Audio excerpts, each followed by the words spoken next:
जय हिंद साथियों, लक्ष्यदा एग्ज़ाम्स के यूट्यूब चैनल पर आपका हार्दिक स्वागत है। दोस्तों, हम आपके साथ उपस्थित हुए हैं इतिहास की महामैराथन के साथ, जो कि यूपी SSC पेट के लिए स्पेशल है, बहुत ही महत्वपूर्ण है, सिलेबस वाइज है, टॉपिक वाइज है। जो भी टॉपिक सिलेबस में मेंशन है उन्हीं पर हम चर्चा करेंगे।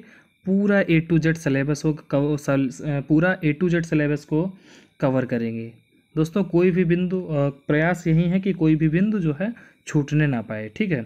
तो इसमें हम प्राचीन इतिहास, मध्यकालीन इतिहास और आधुनिक भारत का इतिहास, तीनों जो सेक्शंस हैं इतिहास के, उनको हम इसी में कंबाइंड वे में डिस्कस करेंगे। लगभग 2.5 से 3 घंटे का वीडियो हो सकता है, तो दोस्तों अंत तक बने रहिए। चलिए स्टार्ट करते हैं। देखिए, प्राचीन इतिहास की जब हम बात करते हैं तो उसमें हम सबसे पहले पढ़ते हैं सिंधु घाटी की सभ्यता।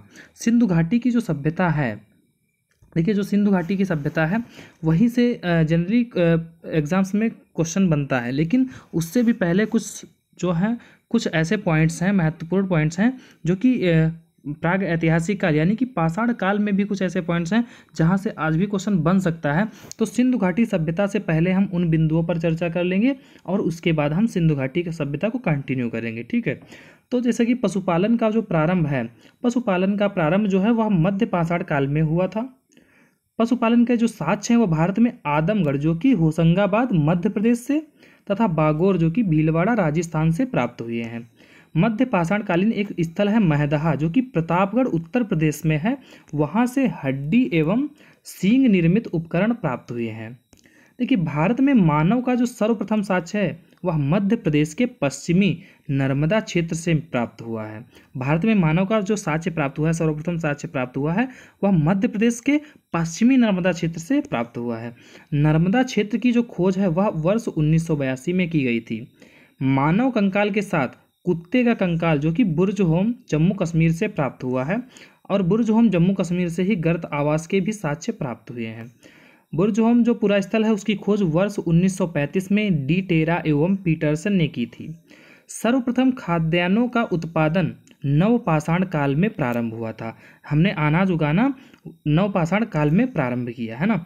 बलूचिस्तान के कच्छ मैदान है ना, बलूचिस्तान के कच्छ में स्थित मेहरगढ़ से सर्वप्रथम प्राचीनतम स्थायी जीवन के प्रमाण मिले हैं। चालकोलिथिक युग को ताम्रपाषाण युग के नाम से भी जाना जाता है। नवदा टोली, जो कि मध्य प्रदेश का एक महत्वपूर्ण ताम्रपाषाणिक पुरास्थल है, जो खारगोन जिले में स्थित है। नवदा टोली का उत्खनन जो है वह HD संकालिया ने कराया था।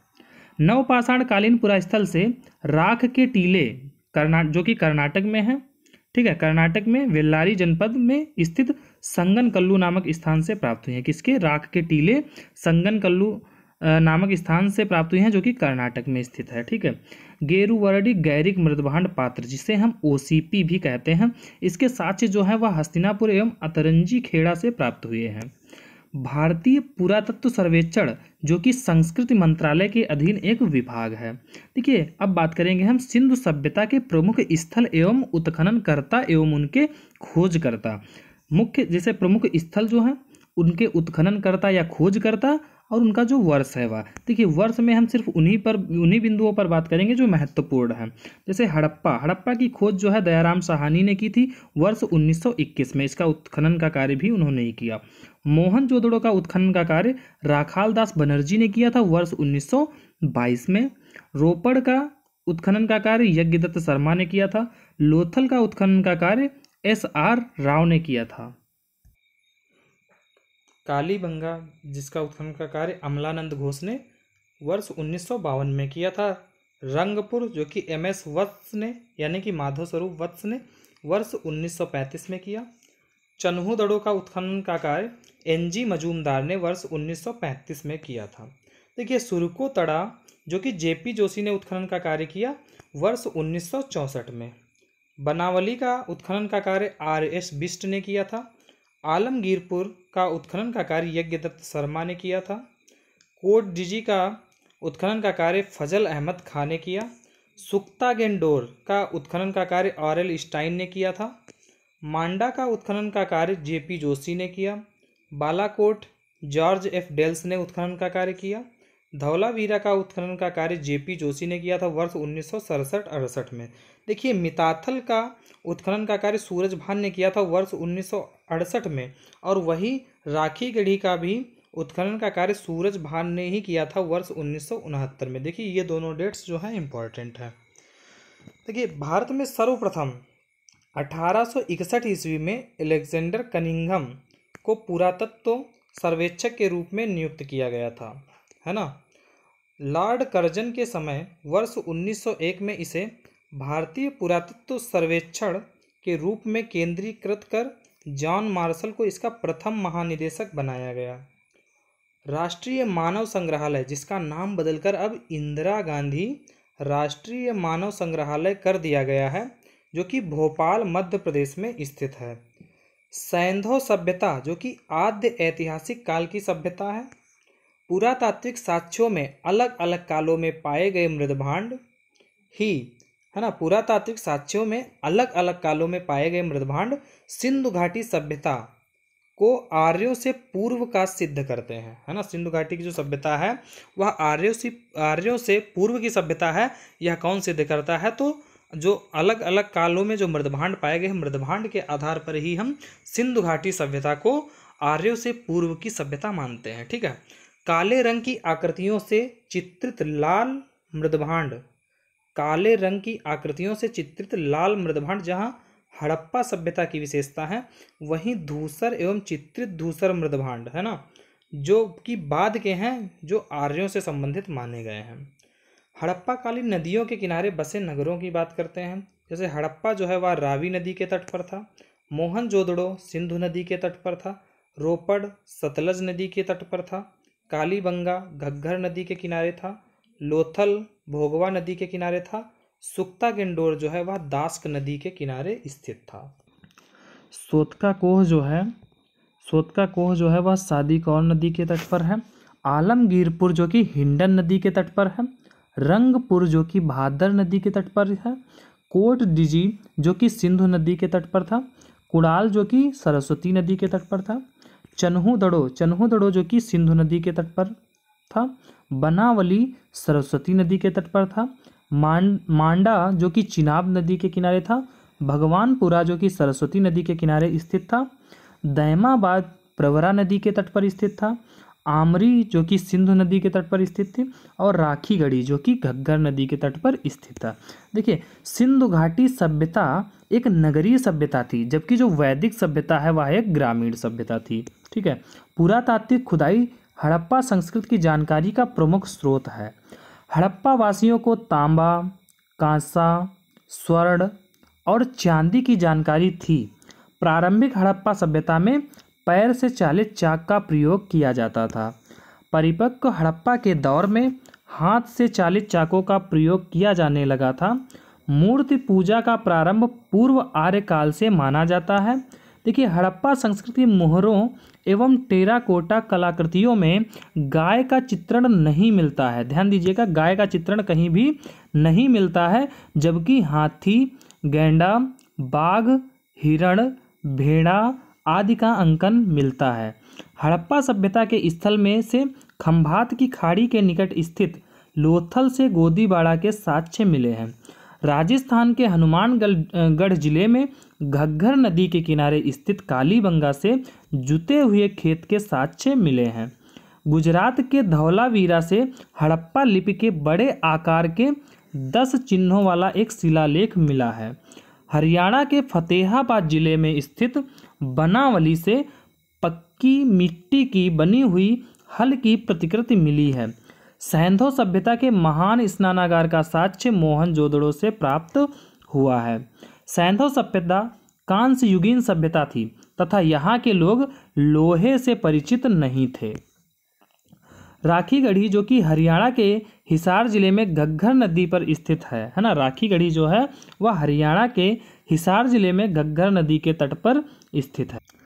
राखीगढ़ी स्थल की खोज वर्ष 1969 में सूरजभान ने की थी। मोहनजोदड़ो तथा चन्हूदड़ो दोनों सिंध प्रांत में थे तथा सुरकोतड़ा जो है वह गुजरात में स्थित है। रंगपुर गुजरात के काठियावाड़ प्रायद्वीप में मादर नदी के पास स्थित है। रंगपुर गुजरात के सौराष्ट्र क्षेत्र में है तथा रंगपुर से धान की भूसी के ढेर ढेरों के साक्ष्य प्राप्त हुए हैं। धान की भूसी के साक्ष्य रंगपुर से प्राप्त हुए हैं। रंगपुर की जो खुदाई है वह वर्ष 1935 से 1954 में शिकारीपुरा रंगनाथ राव ने की थी, है ना। रंगपुर से प्राग हड़प्पा, हड़प्पा और उत्तर हड़प्पा कालीन सभ्यता के साक्ष्य मिले हैं, यानी कि तीनों हड़प्पा के तीनों स्तरों की प्राप्ति जो है वह रंगपुर से हुई है। रंगपुर से कच्ची ईंट के दुर्ग, नालियाँ तथा मृदभांड मिले हैं। कच्ची ईंट की नालियाँ भी हैं, दुर्ग भी कच्ची ईंटों के और मृदभांड भी जो है वो कच्ची मिट्टी के, ठीक है।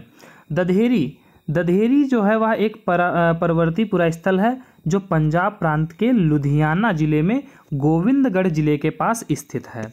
सिंधु घाटी सभ्यता का विस्तार उत्तर में झेलम नदी के पूर्वी तट से दक्षिण में यमुना की सहायक नदी हिंडन के तट तक माना जाता है। सिंधु घाटी के लोग पशुपति शिव की पूजा भी करते थे। इसका प्रमाण मोहनजोदड़ो से प्राप्त एक मुहर है जिस पर योगी की आकृति बनी है। उस योगी के दाईं ओर बाघ और हाथी हैं तथा बाईं ओर गेंडा एवं भैंसा हैं तथा आसन के नीचे 2 हिरण चित्रित किए गए हैं। इस प्रकार से कुल 6 पशुओं का अंकन हुआ है, लेकिन कितने प्रकार के पशु हैं तो 5 प्रकार के कुल 6 पशुओं का अंकन हुआ है। क्यों? क्योंकि हिरण जो है वह 2 हैं, ठीक है। योगी के सिर पर एक त्रिशूल जैसा आभूषण है। यहाँ से जो साक्ष्य प्राप्त हुए हैं उसमें जो योगी है उसके सिर पर एक त्रिशूल जैसा आभूषण है तथा इसके 3 मुख हैं। मार्शल ने इसे रुद्र शिव से संबंधित किया है। मार्शल ने कहा कि यह जो योगी की मूर्ति है वह रुद्र शिव हैं।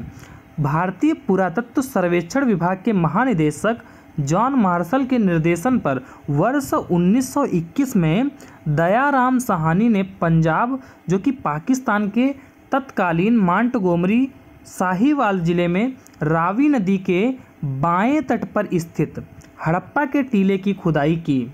वर्ष 1922 में राखालदास बनर्जी ने सिंध प्रांत के लरकाना जिले में सिंधु नदी के दाहिने तट पर स्थित मोहनजोदड़ो के टीलों का पता लगाया। देखिए, वस्त्रों के लिए कपास का उत्पादन सर्वप्रथम भारत में किया गया। सिंधु घाटी में कपास के उत्पादन का प्रमाण मिला है। मोहनजोदड़ो जो कि वर्तमान पाकिस्तान के लरकाना जिले में स्थित है, वहाँ के उत्खनन से कपास के सूत की प्राप्ति हुई है ना। कपास के सूत की प्राप्ति मोहनजोदड़ो से हुई है। देखिए, मोहनजोदड़ो जो है, मोहनजोदड़ो से कुबड़ वाले बैल यानी कि कुकुदमान वृषभ की आकृति वाली मुहर प्राप्त हुई है। कुबड़ वाले बैल की मुहर मोहनजोदड़ो से प्राप्त हुई है। सिंधु सभ्यता की मुहरों पर सर्वाधिक अंकन जो है वह एक श्रृंगी बैल का है और उसके बाद दूसरे नंबर पर सर्वाधिक जो उल्लेख है वह कुबड़ वाले बैल का है। कालीबंगा के मृड पट्टिका पर एक ओर दोहरे सींग वाले देवता का अंकन है तो दूसरी ओर बकरी को दिखाया गया है जिसे एक पुरुष ला रहा है। सिंधु सभ्यता में मातृ देवी की उपासना सर्वाधिक प्रचलित थी। मिस्र की सभ्यता माना जाता है कि मिस्र की सभ्यता का विकास जो है वह नील नदी की द्रोणी में हुआ था। मिस्र को नील नदी का उपहार कहा जाता है क्योंकि अगर नील नदी नहीं होती तो जो यह मिस्र वाला भाग है यह रेगिस्तान होता। सुमेरिया सभ्यता के लोग जो है वह प्राचीन विश्व के प्रथम लिपि आविष्कारकर्ता थे। प्रथम लिपि आविष्कारकर्ता कौन थे? वह सुमेरिया के लोग थे। सुमेरिया की जो लिपि थी वह क्यूनिफॉर्म लिपि थी जिसे सामान्यतः प्राचीनतम लिपि माना जाता है। सिंधु सभ्यता की लिपि भावचित्रात्मक थी, यानी कि इसे हम ब्रुष्टोफेंदम भी कहते हैं। यह लिपि दाएं से बाएं ओर लिखी जाती थी। सिंधु घाटी सभ्यता में हम बात करेंगे जो प्रमुख धातुएं और उनके जो प्राप्ति स्थल थे उनकी बात करेंगे, जैसे कि तांबा जो है वह खेतड़ी राजस्थान एवं बलूचिस्तान से प्राप्त होता था। लाजवर्द जो है वह बदख्शां अफगानिस्तान से प्राप्त होती थी। फिरोजा और टिन ईरान से प्राप्त होते थे। चांदी राजस्थान की जावर एवं अजमेर खानों से अफगानिस्तान एवं ईरान से प्राप्त की जाती थी। शीशे की प्राप्ति अफगानिस्तान से होती थी। शिलाजीत की प्राप्ति हिमालय से होती थी और गोमेद की प्राप्ति गुजरात से होती थी। तो दोस्तों, सिंधु घाटी सभ्यता का पोर्शन यहीं पर समाप्त होता है। अब हम इसी क्रम में बात करेंगे वैदिक संस्कृत की। देखिए यह जो है वह एक मैराथन क्लास है जिसमें उन सभी बिंदुओं को टच किया गया है, उन सभी बिंदुओं को समाहित किया गया है जो कि पीटी परीक्षा यानी कि पेट परीक्षा 2022 के लिए महत्वपूर्ण है। ठीक है, चलिए बात करते हैं अब हम वैदिक संस्कृति की। देखिए आर्य जो है, आर्य संस्कृत भाषा का एक शब्द है जिसका शाब्दिक अर्थ क्या होता है, श्रेष्ठ या कुलीन। आर्य का मतलब होता है श्रेष्ठ या कुलीन, जबकि क्लासिकीय संस्कृत जो है उसमें आर्य शब्द का अर्थ होता है एक उत्तम व्यक्ति, है ना। क्लासिकी संस्कृत में आर्य शब्द का अर्थ होता है एक उत्तम व्यक्ति। वेदों की संख्या 4 है, ऋग्वेद, सामवेद, यजुर्वेद और अथर्ववेद। वेदों में सर्वाधिक महत्वपूर्ण जो वेद है वह ऋग्वेद है तथा इसे सर्वाधिक प्राचीन भी माना जाता है। ऋग्वेद ही सबसे महत्वपूर्ण है और सबसे प्राचीन भी है। ऋग्वेद, यजुर्वेद तथा सामवेद को वेद त्रयी या त्रयी कहा जाता है। वर्ण शब्द का सर्वप्रथम उल्लेख ऋग्वेद में मिलता है ना। प्रारंभ में हम 3 वर्णों का उल्लेख पाते हैं जिसमें ब्रह्म, क्षत्र तथा विश्व, ये 3 जो वर्ण हैं ये प्रारंभ में हमें मिलते हैं। लेकिन ऋग्वेद के 10वें मंडल जो कि पुरुष सूक्त में सर्वप्रथम शूद्र शब्द का उल्लेख भी मिलता है। यहाँ जो है 4 वर्णों की उत्पत्ति जो बताई गई है वह एक विराट पुरुष के विभिन्न अंगों से बताई गई है। जैसे कि अथर्ववेद में औषधियों का भी वर्णन है, ऋग्वेद में ईश्वर महिमा यानी कि देवताओं की स्तुति, जबकि यजुर्वेद में कर्मकांड यानी कि बलिदान विधि एवं सामवेद में संगीत का विस्तृत उल्लेख है। ऋग्वेद में स्तोत्र एवं प्रार्थनाएं हैं, ऋग्वेद में जो है वह स्तोत्र एवं प्रार्थनाएं हैं। इसमें कुल 1028 सूक्त हैं। बहुत महत्वपूर्ण बात है, ऋग्वेद में 1028 सूक्त हैं। ऋग्वेद में कुल 10 मंडल है। ऋग्वेद में कितने मंडल हैं? ऋग्वेद में कुल 10 मंडल हैं। ऋग्वेद में कुल 10 मंडल हैं। ऋग्वेद के दूसरे से 7वें मंडल की जो ऋचाएं हैं वे सबसे प्राचीन मानी जाती हैं। पहला और 10वां मंडल नवीनतम मंडल माना जाता है। दूसरे से 7वें तक जो मंडल हैं, दूसरा, तीसरा, चौथा, 5वां, 6ठा और 7वां, ये जो मंडल हैं इनकी ऋचाएं सबसे प्राचीन मानी जाती हैं, जबकि पहला और 10वें मंडल की जो ऋचाएं हैं वह नवीनतम मानी जाती हैं। ऋग्वेद के 9वें मंडल के सभी 114 सूक्त हैं वह सोम को समर्पित है। सोम एक देवता थे ऋग्वैदिक कालीन, उन्हीं को ऋग्वेद का जो 9वां मंडल है उसके सभी 114 सूक्त हैं वह उन्हीं को समर्पित हैं। देखिए अथर्ववेद में कुल 20 मंडल हैं एवं अथर्ववेद में 20 मंडल हैं एवं जो है 730 सूक्त हैं और इसमें जो है 5987 मंत्र हैं। इसमें से 1200 मंत्र कहा जाता है कि ऋग्वेद से लिए गए हैं। अथर्ववेद के 1200 मंत्र जो हैं वह ऋग्वेद से लिए गए हैं। इसमें तंत्र मंत्र एवं वशीकरण के संदर्भ का साक्ष्य प्राप्त होता है। यज्ञ संबंधी विधि विधानों का पता यजुर्वेद से चलता है। यजुर्वेद के 2 भाग होते हैं, शुक्ल यजुर्वेद जो केवल पद्य में तथा कृष्ण यजुर्वेद जो कि पद्य और गद्य दोनों में है ना। शुक्ल यजुर्वेद को वाजसनेयी संहिता भी कहा जाता है। यजुर्वेद का जो अंतिम भाग है उसे हम ईशोपनिषद कहते हैं, जिसका संबंध याज्ञिक अनुष्ठान से ना होकर, देखिए ईशोपनिषद जो है उसका संबंध याज्ञिक अनुष्ठान से ना होकर आध्यात्मिक चिंतन से है। सामवेद में कुल 1875 ऋचाएं हैं, जिसमें से 75, जबकि कुछ विद्वानों के अनुसार 99 को छोड़कर शेष सभी ऋग्वेद में भी उपलब्ध हैं। जो सामवेद की 1875 कुल ऋचाएं हैं उनमें से 75 या कुछ विद्वानों के अनुसार 99, इनको अगर हटा दिया जाए तो सभी जितनी 1875 ऋचाओं में 99 या 75 को छोड़कर जितनी शेष बचती हैं वे सभी ऋग्वेद में भी उपलब्ध हैं। देखिए सामवेद की जो धाराएं हैं मुख्य 3 शाखाएं हैं, जैसे कौमुद, राणायनीय तथा जैमिनीय। देखिए उपनिषद जो है, उपनिषद दर्शन पर आधारित पुस्तकें हैं। उपनिषद को वेदांत भी कहा जाता है। उपनिषदों में प्रथम बार मोक्ष की चर्चा मिलती है। कठोपनिषद जो है वह यम और नचिकेता का संवाद उल्लिखित है। कठोपनिषद में यम और नचिकेता का संवाद उल्लिखित है।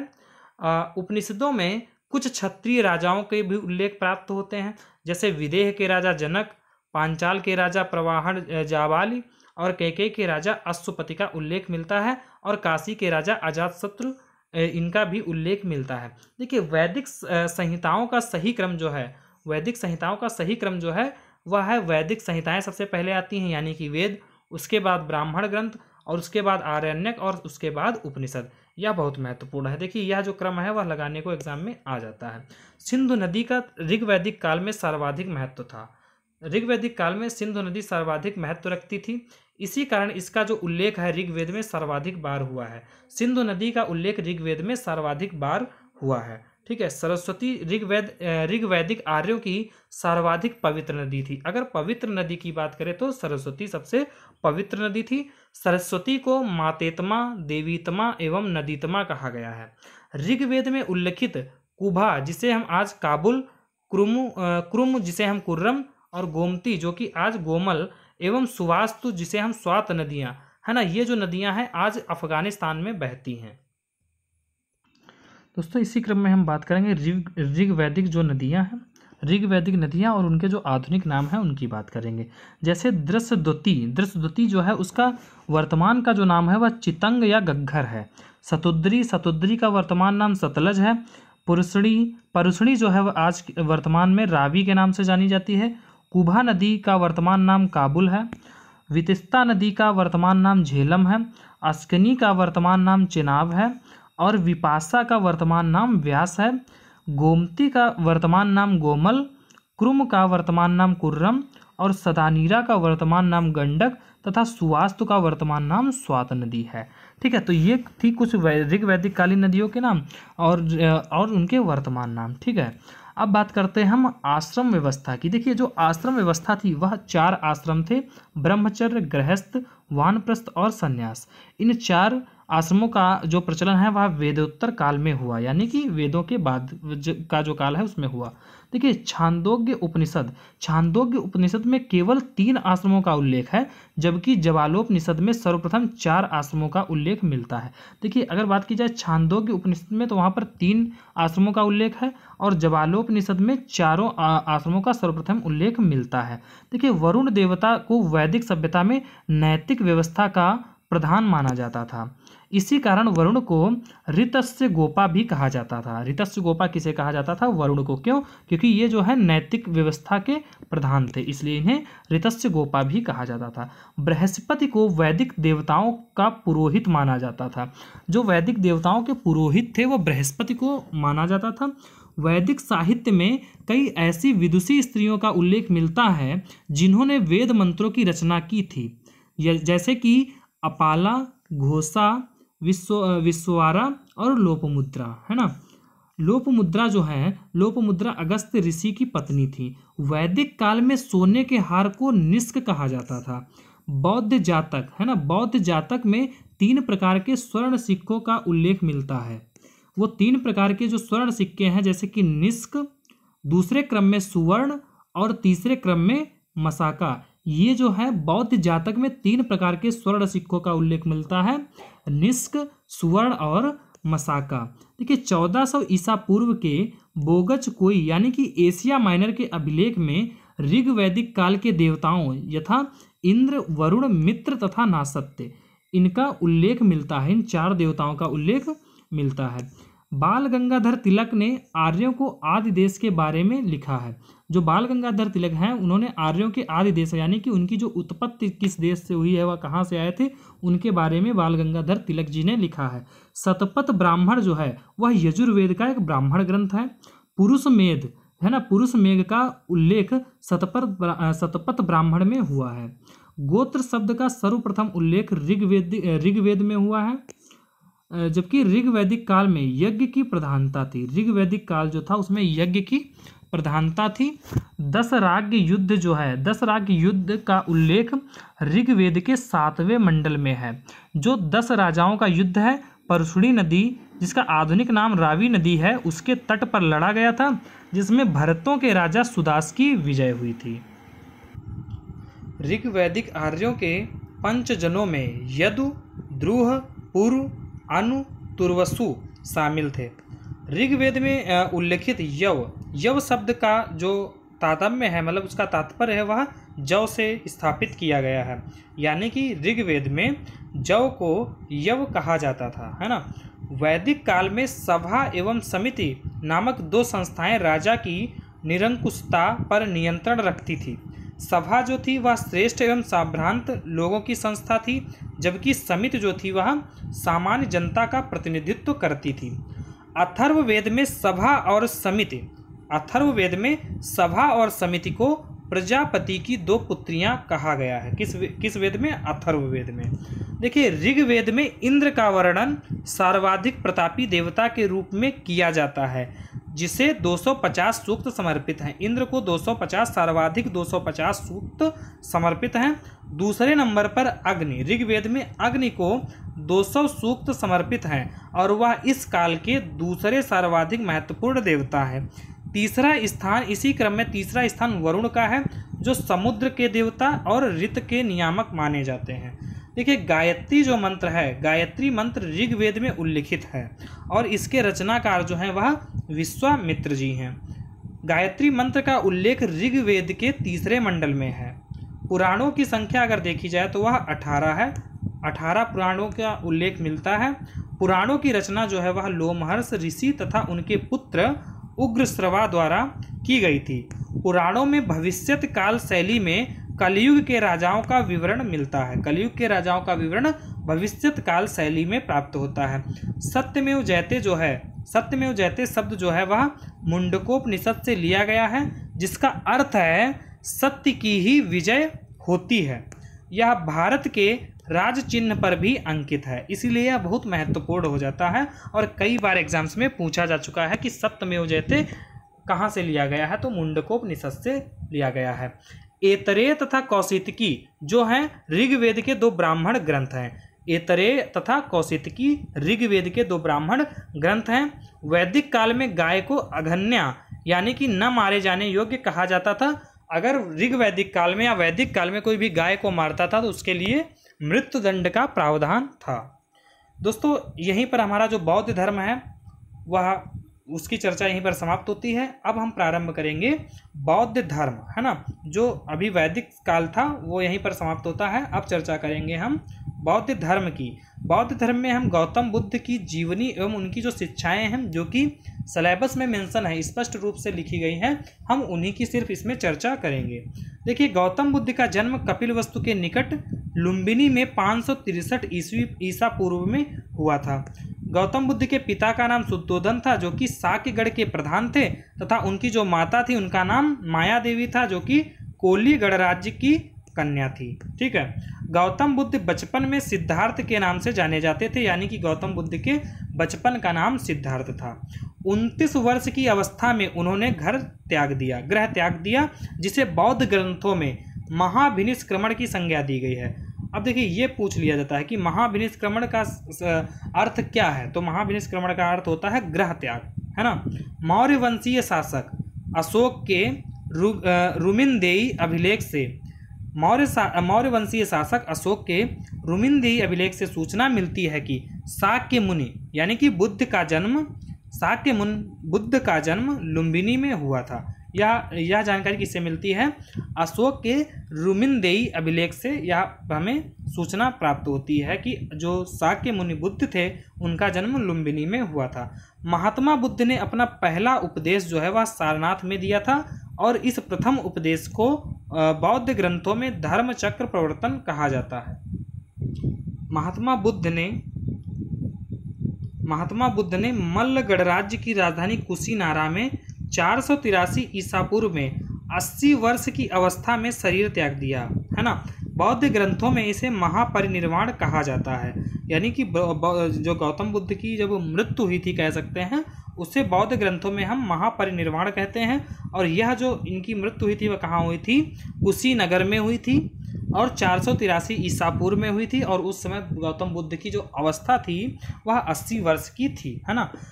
6 वर्षों की कठिन साधना के पश्चात 35 वर्ष की अवस्था में वैशाख पूर्णिमा की रात्रि को एक पीपल वृक्ष के नीचे गौतम बुद्ध को ज्ञान की प्राप्ति हुई थी।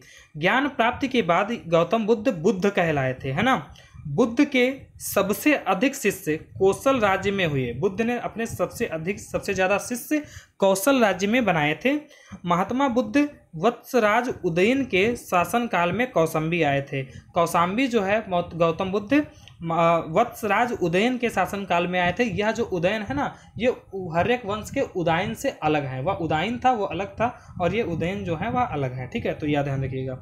प्रथम बौद्ध संगीति, जिसे हम प्रथम बौद्ध परिषद भी कहते हैं, बुद्ध की मृत्यु के तत्काल बाद कहाँ हुई थी? राजगृह में हुई थी। राजगृह में सप्तपर्णी गुफा में हुई थी। अजातशत्रु महात्मा बुद्ध के समकालीन शासक थे। प्रथम बौद्ध संगीत की अध्यक्षता महाकश्यप ने की थी। द्वितीय बौद्ध संगीत का आयोजन कालाशोक, शिशुनाग वंशी शासक था कालाशोक, उसके शासन काल में बुद्ध की मृत्यु के 100 वर्ष बाद वैशाली में किया गया था। देखिए, तृतीय बौद्ध संगीत जो है मौर्य सम्राट अशोक के शासन काल में पाटलिपुत्र में संपन्न हुई थी। मोगलपुत्र तिस्य तृतीय बौद्ध संगीत के अध्यक्ष थे। चतुर्थ बौद्ध संगीत कनिष्क के शासन काल में कुंडलवन कश्मीर में संपन्न हुई।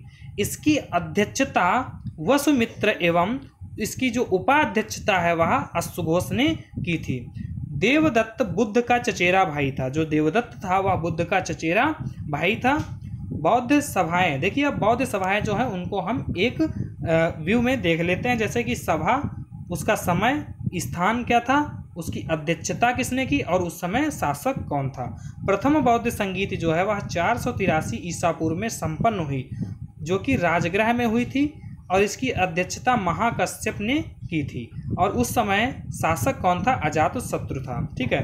द्वितीय बौद्ध संगीत का आयोजन गौतम बुद्ध की मृत्यु के 100 वर्ष बाद 383 ईसा पूर्व में वैशाली में किया गया था, और इसकी अध्यक्षता शुभकामी ने की थी, और उस समय शासक कौन था? कालाशोक, है ना। तृतीय बौद्ध संगीत की अगर हम बात करें तो तृतीय बौद्ध संगीत 247 ईसा पूर्व में संपन्न हुई, पाटलिपुत्र में हुई थी तृतीय बौद्ध संगीति, और तृतीय बौद्ध संगीति की अध्यक्षता मोगलपुत्र तिस्य ने की थी, और उस समय शासक कौन था? अशोक था। चतुर्थ बौद्ध संगीति ईसवी की प्रथम शताब्दी में हुई थी, कुंडलवन में हुई थी, इसकी अध्यक्षता वसुमित्र ने की थी, और चतुर्थ बौद्ध संगीत के समय शासक कौन था? कनिष्क था। देवदत्त पहले, है ना, देवदत्त जो था वह गौतम बुद्ध का चचेरा भाई था। देवदत्त पहले उनका अनुगत बना और फिर उनका विरोधी बन गया।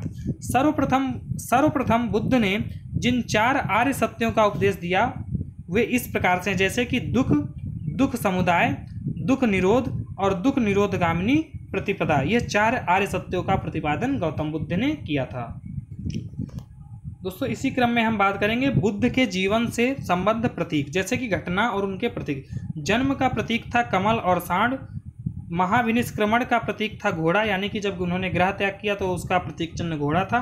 निर्वाण, जब उन्हें ज्ञान की प्राप्ति हुई, उसका जो प्रतीक चिन्ह है वह पीपल यानी कि बोधि वृक्ष था। और महापरिनिर्वाण यानी कि बुद्ध की मृत्यु का जो प्रतीक चिन्ह था वह स्तूप है। ठीक है। महात्मा बुद्ध कर्म सिद्धांत में विश्वास करते थे। कर्म में वे विश्वास करते थे।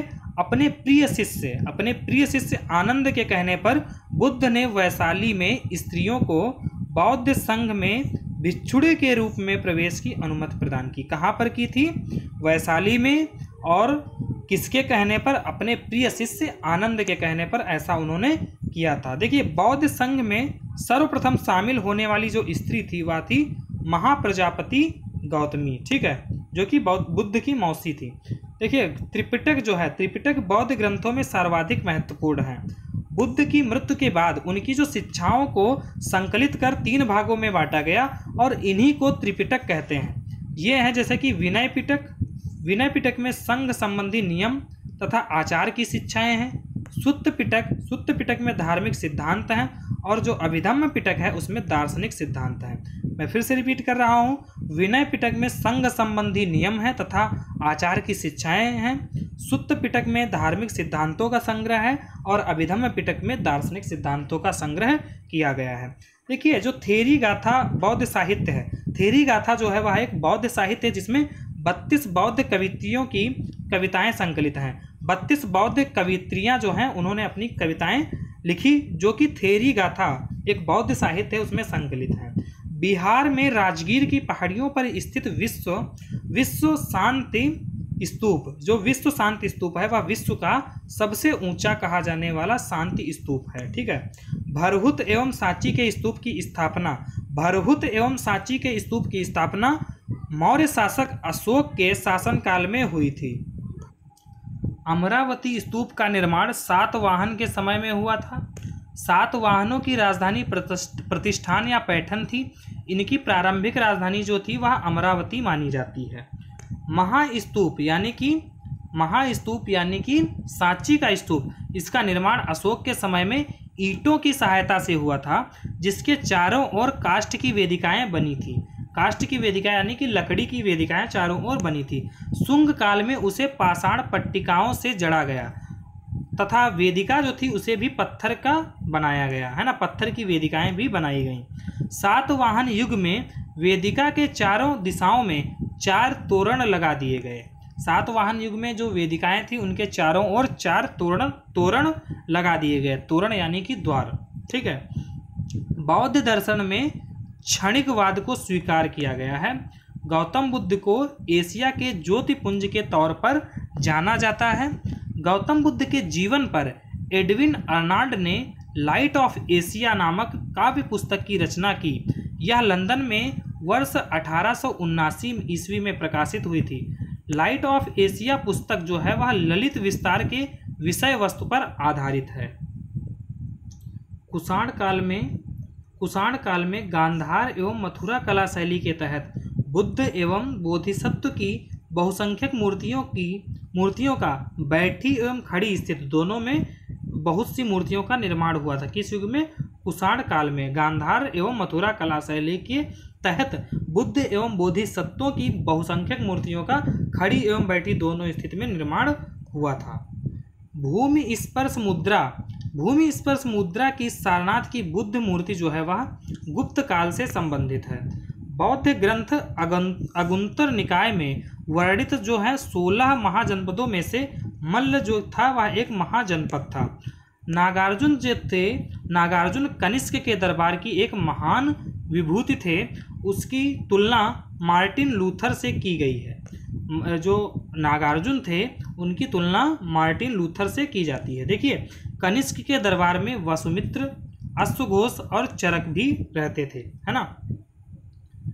हेनसांग, चीनी यात्री हेनसांग जो था वह अश्वघोष, नागार्जुन, कुमारजीव एवं देव को संसार की 4 मार्गदर्शक शक्तियां कहता है। हेनसांग ने अश्वघोष, नागार्जुन, कुमारजीव एवं देव को संसार की 4 मार्गदर्शक शक्तियां कहा है। दोस्तों, यहीं पर बौद्ध धर्म जो है उसको हम समाप्त करते हैं। अब आगे बढ़ेंगे हम जैन धर्म में। अब आगे हम चर्चा करेंगे जैन धर्म की। जैन धर्म में महावीर स्वामी की जीवनी एवं उनकी जो शिक्षाएं हैं उनसे जितने भी महत्वपूर्ण संबंधित बिंदु हैं उनकी चर्चा करेंगे, जो कि पीटी एग्जाम के लिए अत्यंत महत्वपूर्ण है। दोस्तों, जो जैन धर्म है उसमें हम कुछ उसके बेसिक्स की पर चर्चा कर लेते हैं और उसके बाद हम महावीर स्वामी की बात करेंगे। देखिए, जैन धर्म के जो मूल संस्थापक माने जाते हैं या प्रवर्तक, जो कि प्रथम तीर्थंकर ऋषभदेव या आदिनाथ माने जाते हैं। ठीक है। पार्श्वनाथ जो थे, पार्श्वनाथ जैन धर्म के 23वें तीर्थंकर थे, जिनका जन्म जो है वाराणसी में हुआ था और महावीर स्वामी से लगभग 250 वर्ष पहले 850 ईसा पूर्व में पार्श्वनाथ का जन्म हुआ था। महावीर स्वामी का जन्म कुंडग्राम या कुंडलपुर में, जो कि वैशाली के निकट स्थित है, उसमें लगभग 599 ईसा पूर्व में हुआ था। महावीर की माता का नाम त्रिशला था, जो कि वैशाली के लिच्छवी गणराज्य के प्रमुख यानी कि चेटक की बहन थी, तथा जो उनके पिता थे उनका नाम सिद्धार्थ था, जो कि ज्ञात्रक क्षत्रियों के संघ के प्रधान थे। उनके बड़े भाई नंदीवर्धन थे। महावीर स्वामी के बड़े भाई कौन थे? नंदीवर्धन थे। और महावीर स्वामी का जो बचपन का नाम था वह वर्धमान था, है ना। महावीर की पत्नी का नाम यशोदा था और उनसे प्रियदर्शना यानी कि उनकी पुत्री का नाम जो था वह प्रियदर्शना था। प्रियदर्शना का विवाह जमाली नामक क्षत्रिय से हुआ था, जो बाद में महावीर स्वामी का अनुयायी बन गया। जमाली उनका प्रथम शिष्य था। उनका जो दामाद जमाली था वह जैन धर्म यानी कि महावीर स्वामी का प्रथम शिष्य था। अब बात करेंगे हम जो बात करेंगे अब हम वह करेंगे प्रमुख जैन तीर्थंकर और उनके जो प्रतीक चिन्ह है उनकी बात करेंगे, क्योंकि यहाँ से प्रश्न पूछा जा सकता है। जैसे कि ऋषभदेव जो है वह पहले जैन तीर्थंकर थे, उनका जो प्रतीक चिन्ह था वह बैल था। अजीतनाथ दूसरे जैन तीर्थंकर थे, इनका प्रतीक चिन्ह हाथी था। अरिष्टनेमी का प्रतीक चिन्ह जो है वह संघ था और अरिष्टनेमी 22वें तीर्थंकर थे जैन धर्म के। पार्श्वनाथ 23वें तीर्थंकर थे जैन धर्म के और इनका जो चिन्ह था वह था सर्प। महावीर स्वामी 24वें जैन तीर्थंकर थे और इनका जो प्रतीक चिन्ह था वह सिंह था, है ना। अब बात करेंगे दोस्तों जैसे कि प्रभासगिरी जो कि उत्तर प्रदेश के कौशाम्बी में स्थित एक जैन तीर्थ स्थल है। प्रभासगिरी कहाँ स्थित है? उत्तर प्रदेश के कौशाम्बी में स्थित है और यह क्या है? एक जैन तीर्थ स्थल है। कौशाम्बी का प्रभासगिरी स्थल 6वें जैन तीर्थंकर पद्म प्रभु से संबंधित है। किससे संबंधित है? पद्म प्रभु से संबंधित है, जो कि जैन धर्म के 6वें जैन तीर्थंकर थे। अब बात करते हैं जैन धर्म में पूर्ण ज्ञान के लिए कैवल्य शब्द का प्रयोग किया जाता है। अगर किसी को पूर्ण ज्ञान प्राप्त हो जाता है तो उसके लिए कैवल्य शब्द का प्रयोग किया जाता है। महावीर स्वामी को 12 वर्षों की कठोर तपस्या और साधना के पश्चात जंभिक ग्राम के समीप ऋजुपालिका नदी के तट पर एक साल वृक्ष के नीचे कैवल्य यानी कि पूर्ण ज्ञान प्राप्त हुआ था और इसके परिणाम स्वरूप वे केवलिन कहलाए थे। जब उन्हें पूर्ण ज्ञान की प्राप्ति हुई थी तो उन्हें केवलिन कहा गया, है ना। जैन धर्म में मोक्ष के लिए 3 साधन आवश्यक बताए गए हैं: सम्यक दर्शन, सम्यक चरित्र और सम्यक ज्ञान। जैन धर्म में 5 महाव्रत सत्य, अहिंसा, आस्तेय, अपरिग्रह एवं ब्रह्मचर्य इन 5 महाव्रतों की व्यवस्था की गई है।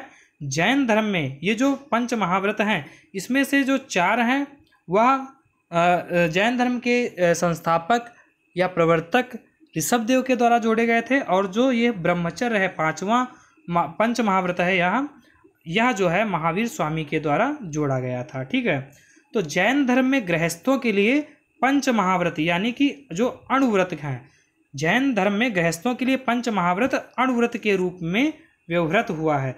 क्यों? क्योंकि जो गृहस्थ होते हैं उनके लिए इन 5 महाव्रतों का जो पालन है वह बहुत कठिन है, इसलिए इन 5 महाव्रतों को अणुव्रत, अणु मतलब एक उसका अणु भी इसका एक अंश मात्र भी अगर पालन करते हैं तो वह जैन धर्म के जो सिद्धांत है उनके अनुरूप है। किसके लिए? गृहस्थों के लिए। ठीक है। अहिंसा जैन धर्म का आधारभूत बिंदु है। जैन धर्म के लोग सर्वाधिक अहिंसा पर बल देते हैं। ठीक है, इसीलिए देखा होगा आपने जो जैन संत होते हैं, जो जैन तीर्थंकर होते हैं, मुनि होते हैं, वह क्या करते हैं? वह मास्क भी लगाए रहते हैं ताकि कोई बैक्टीरिया भी उसकी भी हिंसा ना हो जाए। ठीक है। महावीर स्वामी जो है जैन धर्म के 24वें तीर्थंकर थे, है ना। कौन से तीर्थंकर थे? 24वें। अब बात करेंगे हम जैन संगीतियों की। देखिए, जैन संगीतियों में 2 ही जैन संगीतियाँ हुई हैं। जैसे कि प्रथम जैन संगीति जो है वह 310 ईसा पूर्व में हुई थी, जो कि पाटिलपुत्र में हुई थी और इसकी अध्यक्षता स्थूलभद्र ने की थी। द्वितीय जैन संगीत का आयोजन 6ठी शताब्दी में हुआ था और वल्लभी गुजरात में इसका आयोजन हुआ था और इसकी अध्यक्षता जो है द्वितीय जैन संगीत की वह क्षमा श्रमण ने की थी। 14 पूर्व भी कहीं कहीं लिखा होता है, तो 14 जो पूर्व हैं 14 पूर्वों का जो प्राचीनतम जो है वह जैन ग्रंथ है। 14 पूर्व जो है वह प्राचीनतम जैन ग्रंथ हैं। 12 अंगों में जैन सिद्धांतों का संकलन प्रथम जैन सभा में किया गया था। जो 12 अंग हैं उनमें जैन धर्म के जितने भी सिद्धांत हैं उनका संकलन प्रथम जैन सभा में किया गया था, है ना। प्रायः सभी प्रारंभिक धार्मिक जैन साहित्य प्राकृत की विशिष्ट शाखा अर्धमागधी में लिखे गए हैं। जितने भी जैन साहित्य है वह प्राकृत भाषा की एक विशिष्ट शाखा है जिसे हम अर्धमागधी कहते हैं, उसमें लिखे गए हैं। देखिए, आचारांग सूत्र, सूत्रकृतांग और बृहत कल्प सूत्र ये आरंभिक जैन साहित्य का एक भाग है। अब बात करते हैं दोस्तों हम 16 महाजनपदों की और उनकी जो राजधानियां थी उनकी बात करेंगे। दोस्तों जैसे अंग महाजनपद की राजधानी चंपा थी, मगध की राजधानी गिरिव्रज या राजगृह थी, काशी की राजधानी वाराणसी थी, वत्स की राजधानी कौशाम्बी थी, वज्र की राजधानी वैशाली थी, कोसल की राजधानी जो थी वह साकेत या श्रावस्ती थी, अवंती की राजधानी उज्जैन या महेशमती थी। मल्ल की राजधानी कुशीनगर और पावा, 2 राजधानियां थी। पांचाल की भी 2 राजधानियां थी, अहिच्छत्र और काम्पिल्य। चेद की सोतवती थी राजधानी। कुरु महाजनपद की राजधानी इंद्रप्रस्थ थी। मत्स्य जो हमारा महाजनपद था उसकी राजधानी विराटनगर थी। और कंबोज की राजधानी हाटक या राजापुर थी। सूरसेन की राजधानी मथुरा थी। असमक की राजधानी पोटिल या पोतन थी। असमक जो है वह एकमात्र दक्षिण भारत में स्थित महाजनपद था। ठीक है। गांधार की राजधानी तक्षशिला थी। चंद्रगुप्त मौर्य के शासनकाल में पाटलिपुत्र में प्रथम जैन सम्मेलन का आयोजन किया गया है ना। चंद्रगुप्त मौर्य के शासनकाल में पाटलिपुत्र में प्रथम जैन सम्मेलन का आयोजन किया गया, जिसमें श्वेतांबर आगम का संपादन किया गया है ना। प्रथम जैन संगीत में जो जैन धर्म था वह 2 भागों में या 2 संप्रदायों में विभाजित हो गया, श्वेतांबर और दूसरा दिगंबर है ना। 2 मतों में विभाजित हो गया। अशोक तथा उसके पौत्र दशरथ, अशोक और उसके पौत्र दशरथ के समय में बराबर तथा नागार्जुनी पहाड़ियों को काटकर आजीविकों के लिए आवास बनाए गए थे। अशोक के समय बराबर की पहाड़ियों की गुफाओं में सुदामा की गुफा और कर्ण चौपड़ नामक गुफा सर्वाधिक प्रसिद्ध है। श्रवणबेलगोला जो कि कर्नाटक राज्य में स्थित है, श्रवणबेलगोला में गंग शासक रचमल्ल चतुर्थ के शासन काल में उसके जो मंत्री चामुंडराय नामक मंत्री ने लगभग 981 ईसा पूर्व में बाहुबली गोमट की विशालकाय जैन मूर्ति का निर्माण कराया। बाहुबली प्रथम जैन तीर्थंकर ऋषभदेव के पुत्र माने जाते हैं। महामस्तकाभिषेक जैन धर्म का एक महत्वपूर्ण उत्सव है जो 12 वर्ष के अंतराल पर कर्नाटक राज्य के श्रवणबेलगोला में आयोजित किया जाता है। दोस्तों बात करेंगे हम प्रमुख भारतीय विद्वान एवं उनके संरक्षक की। देखिए हरिसेन जो थे उनको संरक्षण प्राप्त था समुद्रगुप्त का। कौटिल्य को चंद्रगुप्त मौर्य का संरक्षण प्राप्त था। अश्वघोष को कनिष्क का संरक्षण प्राप्त था। नागार्जुन कनिष्क के संरक्षण में थे और चरक को भी कनिष्क का संरक्षण प्राप्त था। बाणभट्ट हर्षवर्धन का संरक्षण प्राप्त था और चंद्रबरदाई को पृथ्वीराज चौहान का, कालिदास को चंद्रगुप्त विक्रमादित्य यानी कि चंद्रगुप्त द्वितीय का संरक्षण प्राप्त था। दोस्तों अब बात करेंगे हम मौर्य वंश में। देखिए हमारा जैन धर्म जो था और जैन धर्म के बाद का भी कुछ अंश जो है वह हमने जैन धर्म में शामिल कर लिया। अब हम बात करेंगे मौर्य वंश की। मौर्य वंश में दोस्तों हम पढ़ेंगे सम्राट अशोक को। देखिए मौर्य राजवंश जो है, मौर्य राजवंश की स्थापना चंद्रगुप्त मौर्य ने की थी।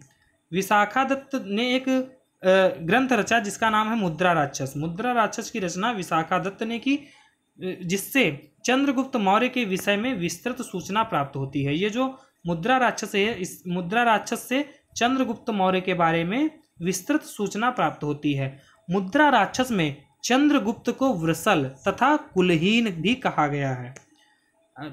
धुंडिराज है ना, घुंडिराज ने मुद्रा राक्षस पर एक टीका लिखा।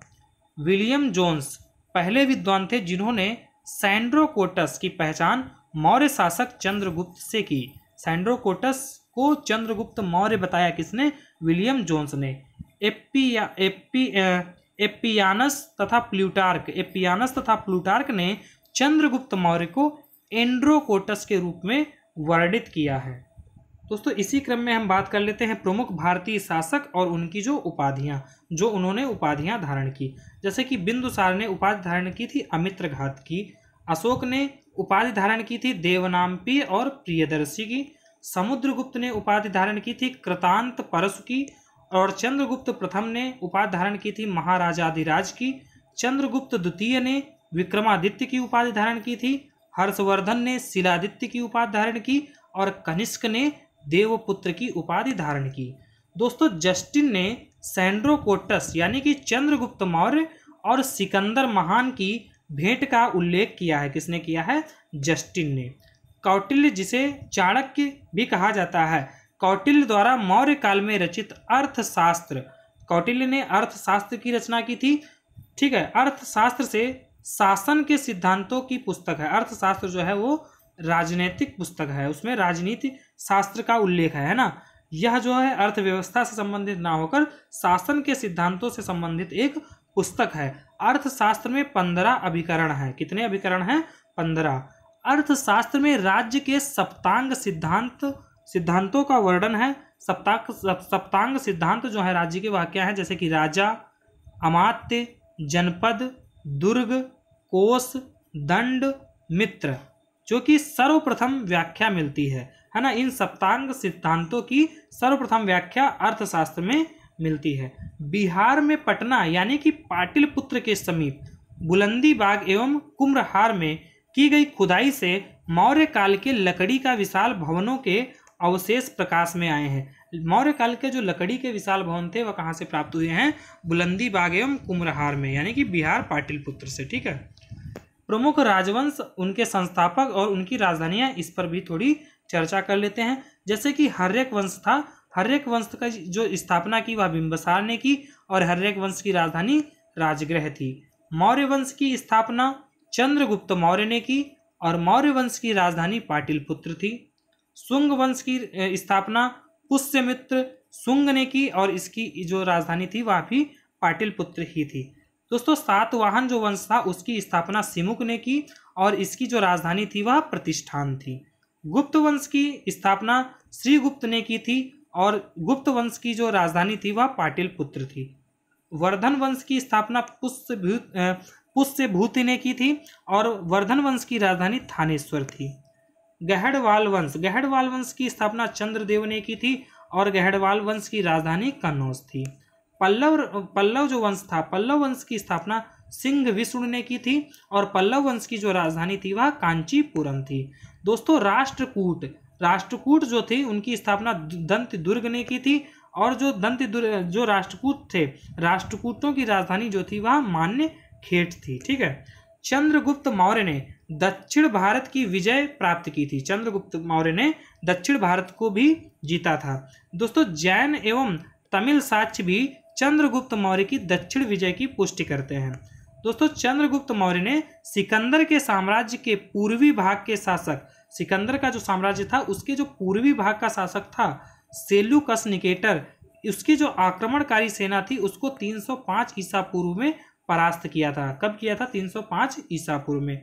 दोस्तों 269 ईसा पूर्व के लगभग अशोक का राज्याभिषेक हुआ था। अशोक का राज्याभिषेक 269 ईसा पूर्व में हुआ था। अशोक के अभिलेखों में उसे देवनामपियदसी कहा गया है, जिसका अर्थ होता है देवताओं का प्रिय या देखने में सुंदर। दोस्तों पुराणों में उसे अशोक वर्धन कहा गया है। दोस्तों पुराणों में अशोक को अशोक वर्धन कहा गया है।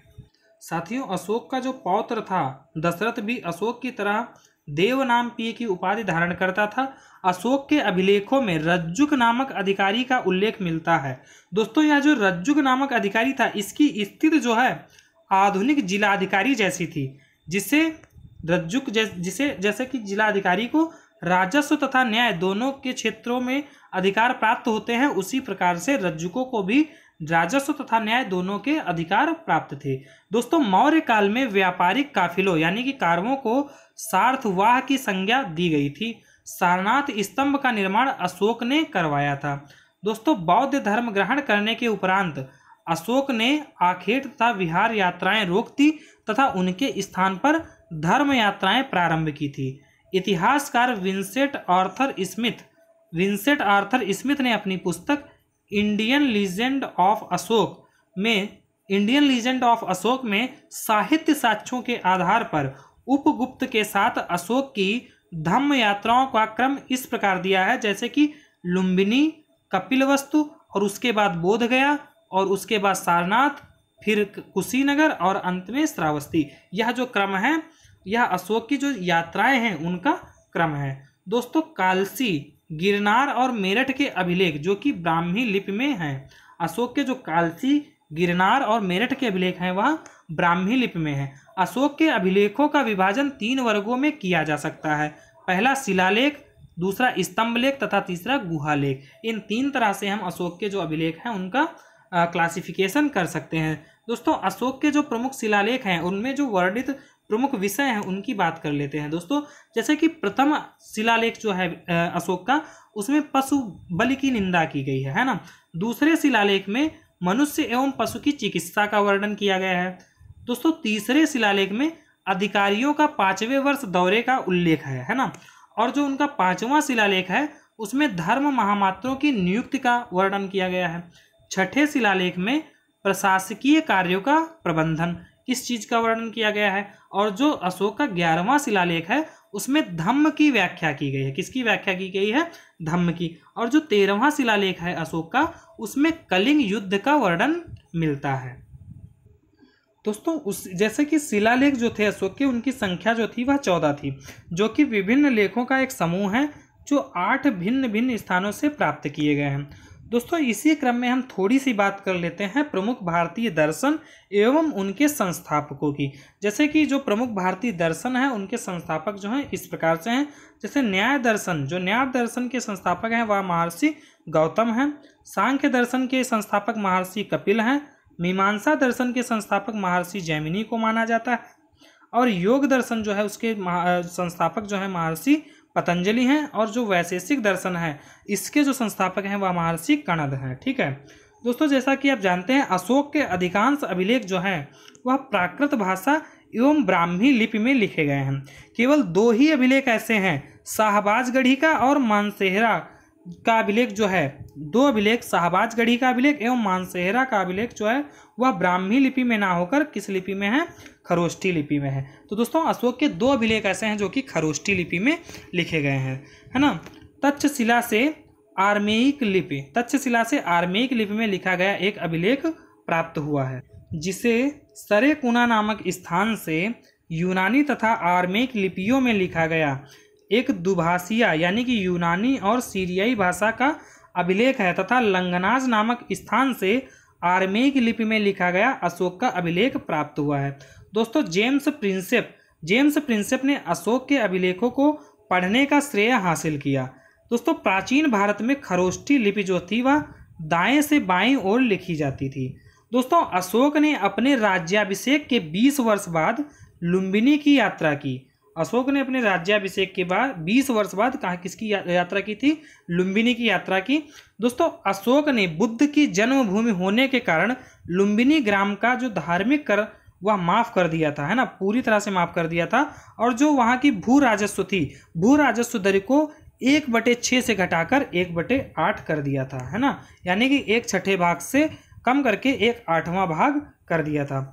मित्रों अशोक के जो 13वां शिलालेख है, अशोक के 13वें शिलालेख से कलिंग युद्ध के संदर्भ में स्पष्ट साक्ष्य मिलते हैं दोस्तों। अशोक का जो दीर्घ शिलालेख है ना, अशोक का दीर्घ शिलालेख 12 जो है, दीर्घ शिलालेख 12 में सभी संप्रदायों के सार की वृद्धि होने की कामना की गई है तथा धार्मिक सहिष्णुता हेतु उपाय बताए गए हैं। देखिए अशोक इतना जो था वह क्या था? अशोक जो था वह धर्मनिरपेक्ष था, है ना, वो सभी धर्मों की वृद्धि के लिए उपाय करता था और धार्मिक सहिष्णुता है तो वह उपाय बताता था। ठीक है दोस्तों, अशोक के जो दूसरा एवं 13वें शिलालेख में संगम राज्य जो थे, जैसे कि चोल, पांड्य, सतीयपुत्र और केरल पुत्र, इन 4 संगम राज्यों के उल्लेख है, जिसमें ताम्रपर्णी जो कि श्रीलंका की सूचना भी मिलती है। इन राज्यों की सूचना हमें अशोक के दूसरे एवं 13वें शिलालेखों से मिलती है, जैसे कि चोल, पांड्य, सतीयपुत्र, केरल पुत्र सहित ताम्रपर्णी यानी कि श्रीलंका का प्राचीन नाम ताम्रपर्णी था, है ना। मौर्य शासक कौन? मौर्य शासक अशोक के 13वें शिलालेख से यह ज्ञात होता है कि अशोक ने 5 यवन राजाओं के साथ मैत्रीपूर्ण संबंध थे, जिनमें से आंतियोक जो कि आंतियोकस द्वितीय थियोस यानी कि सीरिया का शासक था, और तुर्मय या तुर्माय जो कि टॉलेमी द्वितीय फिलाडेल्फस जो कि मिस्र का शासक था, अंतकिनी जो कि एंटीगोनस गोनातास जो कि मिसिडोनिया या मकदूनिया का राजा था, और जो मग था वह साइरीन का शासक था। अलिक सुंदर है ना, अलिक सुंदर जो कि एलेक्जेंडर एपाइरस या एपिरस का राजा था।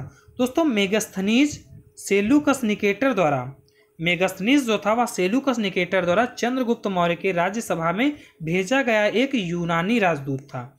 मेगास्थनीज ने तत्कालीन भारतीय समाज को 7 श्रेणियों में विभाजित किया था, जो इस प्रकार से है, जैसे दार्शनिक, कृषक, पशुपालक, कारीगर, योद्धा, निरीक्षक एवं मंत्री। दोस्तों मेगास्थनीज जो था वह भारतीय समाज में दास प्रथा के प्रचलित होने का उल्लेख नहीं करता है। वह कहता है कि भारत में दास प्रथा का प्रचलन नहीं था। अशोक के अभिलेखों में मौर्य साम्राज्य के 5 प्रांतों के नाम मिलते हैं। जो 5 प्रांत थे और उनकी जो राजधानियां थी वह इस प्रकार से हैं, जैसे कि उत्तरापथ की जो राजधानी थी वह तक्षशिला थी, अवंतिरट्ट की राजधानी जो थी वह उज्जैनी थी, कलिंग की राजधानी तोसली थी और दक्षिणापथ की राजधानी सुवर्णगिरी थी। प्राच्य या पूर्वी प्रदेश की राजधानी पाटलिपुत्र थी। भाग एवं बलि प्राचीन भारत में राजस्व के प्रमुख स्रोत थे। दोस्तों मौर्य मंत्री परिषद में राजस्व एकत्र करने का कार्य समाहर्ता के द्वारा किया जाता था। अंतपाल सीमा रक्षक या सीमावर्ती दुर्गों की देखभाल करता था, जबकि प्रदेष्टा जो था वह विषयों या कमिश्नरियों का प्रशासक था। मौर्य युगीन अधिकारी पौतवाध्यक्ष जो कि तौल माप का प्रभारी था। दोस्तों पुण्याध्यक्ष जो था वह वाणिज्य विभाग तथा सूनाध्यक्ष जो था वह बूचड़ खाने का प्रभारी था। दोस्तों मौर्य युग में नगरों का प्रशासन नगर पालिकाओं द्वारा चलाया जाता था, जिसका प्रमुख जो होता था वह नागरक या पुरमुख्य था। यूनानी लेखकों ने बिंदुसार को अमित्रोकेडीज कहा है। विद्वानों के अनुसार अमित्रोकेडीज का संस्कृत रूप है। अमित्रोकेडीज जो है वह एक संस्कृत रूप है जो अमित्रघात यानी कि शत्रुओं का नाश करने वाला इससे संबंधित है ना। पुष्यमित्र शुंग ने 184 ईसा पूर्व में अंतिम मौर्य शासक बृहद्रथ की हत्या करके शुंग राजवंश की स्थापना की। वायु पुराण के अनुसार अंतिम कण्व शासक सुशर्मा अपने आंध्र जाति भृत्य सिमुक यानी कि सिंधुक द्वारा मार दिया गया था। गिरनार क्षेत्र में चंद्रगुप्त मौर्य ने सुदर्शन झील खुदवाई तथा अशोक ने ईसा पूर्व 3री शताब्दी में इससे नहरें निकाली। शक छत्रप रुद्रदामन के जूनागढ़ अभिलेख में इन दोनों के कार्यों का वर्णन है। दोस्तों इसी क्रम में हम थोड़ी सी बात करेंगे गुप्तोत्तर काल के मंदिर एवं उनके निर्माणकर्ताओं की। दोस्तों पुरी का जगन्नाथ मंदिर का निर्माण अनंत वर्मन चोडगंग ने किया था। दोस्तों कोणार्क का जो सूर्य मंदिर है, कोणार्क के सूर्य मंदिर का निर्माण नरसिंह देव प्रथम ने किया था।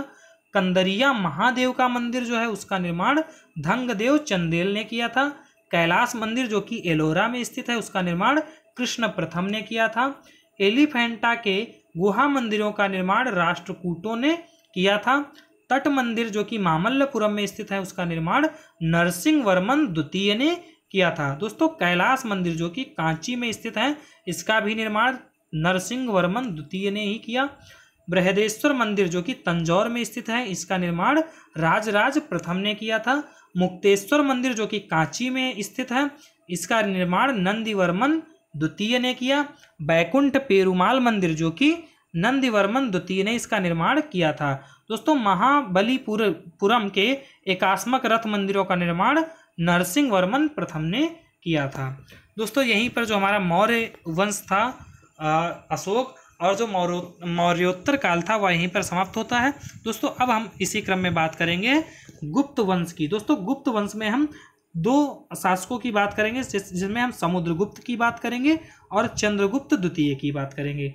तो थोड़ा सा गुप्त वंश का जो बैकग्राउंड है उसकी चर्चा कर लेते हैं, उसके बाद हम इन प्रमुख बिंदुओं पर लौटेंगे। ठीक है दोस्तों, सबसे पहले बात करते हैं गुप्त वंश, जो कि गुप्त वंश ने 275 से 550 ईस्वी तक शासन किया।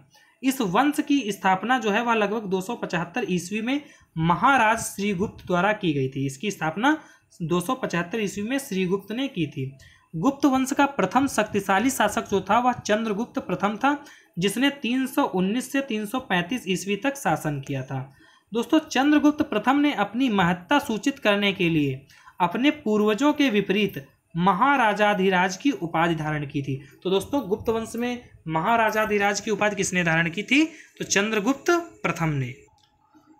वाकाटक शासक प्रवरसेन प्रथम ने 4 अश्वमेध यज्ञों का संपादन किया, यानी कि 4 अश्वमेध यज्ञों का आयोजन किया। कन्नौज को महोदया या महोदय श्री आदि नामों से भी जाना जाता है।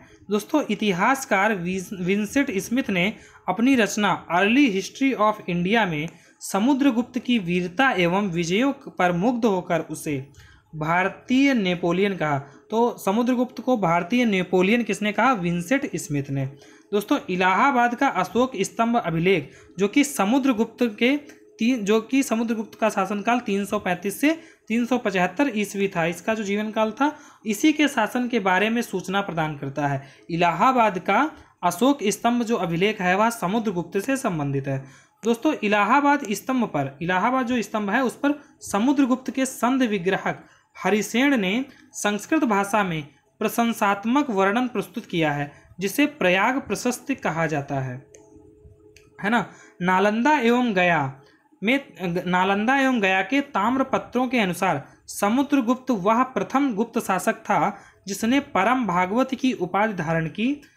ज्ञातव्य है कि कुछ पुस्तकों में परम भागवत उपाधि धारण करने वाला पहला शासक चंद्रगुप्त द्वितीय को बताया गया है। दोस्तों गुप्त सम्राट चंद्रगुप्त द्वितीय विक्रमादित्य को शक विजेता कहा गया है। क्या कहा गया है? शक विजेता कहा गया है चंद्रगुप्त द्वितीय यानी कि विक्रमादित्य को। दोस्तों पश्चिमी भारत के अंतिम शक राजा रुद्र सिंह तृतीय को चंद्रगुप्त द्वितीय विक्रमादित्य ने 5वीं सदी के प्रथम दशक में परास्त कर पश्चिमी भारत में शक सत्ता का उन्मूलन किया था। दोस्तों शकों को हराने के कारण चंद्रगुप्त विक्रमादित्य ने एक अन्य उपाधि सकारी भी धारण की। दोस्तों चंद्रगुप्त ने इस उपलक्ष्य में चांदी के सिक्के भी चलाए। हूणों का पहला भारतीय आक्रमण गुप्त सम्राट स्कंदगुप्त के शासनकाल में हुआ था तथा स्कंदगुप्त के हाथों में बुरी तरह परास्त हुए। दोस्तों गुप्त काल में बंगाल में ताम्रलिप्त एक प्रमुख बंदरगाह था जहां से उत्तर भारतीय व्यापार एवं साथ ही दक्षिण पूर्व एशिया, चीन, लंका, जावा, सुमात्रा आदि देशों के साथ व्यापार होता था। दोस्तों गुप्त काल में गुजरात, बंगाल, दक्कन एवं तमिलनाडु वस्त्र उत्पादन के लिए प्रसिद्ध थे। दोस्तों धनवंतरी जो थे वह चंद्रगुप्त द्वितीय विक्रमादित्य के 9 रत्नों में से एक थे। ये आयुर्वेद शास्त्र के प्रकांड पंडित थे। दोस्तों चरक ने चरक संहिता की रचना की थी।